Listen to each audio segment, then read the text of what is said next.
Friends, welcome to Geetha சமையல். வாங்க மதிய சாப்பாடு பார்க்கலாம். அதுக்கு முன்னாடி கீதா சமையல் ஸ்பெஷல் ஃபுட்ல மூலிகை இட்லி பொடி இருக்குது, சத்து மாவு இருக்குது, கருப்பு உளுந்து கஞ்சி மாவு இருக்குது, நிலங்கு மாவு இருக்குது, வெயிட் லாஸ் பவுடர் இருக்குது, இன்ஸ்டன்ட் புளி சாதம் பவுடர் இருக்குது, தாளிப்பு வடகம் இருக்குது. தேவைப்படுறவங்க ஸ்க்ரீனில் தெரியிற வாட்ஸ்அப் நம்பருக்கு மெசேஜ் பண்ணி வாங்கிக்கோங்க. வெப்சைட்லேயே ஆர்டர் பண்ணி வாங்கிக்கலாம். சுட சுட சாதம். பசங்களாம் சாப்பாடு கட்டிட்டு ஸ்கூல் கிளம்பியாச்சு. உருளைக்கிழங்கு போட்டு தேங்காய் அரைச்சி ஊற்றி குழம்பு மாரி வச்சுருக்கேன். உருக்கெல்லாம் தோசை ஊற்றி உருளைக்கிழங்கு குழம்பு வச்சு சாப்பிட்டா செம்ம டேஸ்ட்டாக இருக்கும். பழைய சாதம் கொஞ்சம் இருக்குது.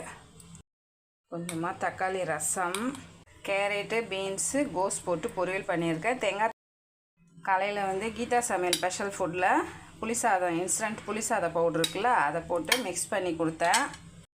தொட்டுக்கு உருளைக்கிழங்கு சிப்ஸு கொடுத்தேன். கொஞ்சம் தயிர் இருக்குது, அதுக்கப்புறம் மாம்பழம் இருக்குது.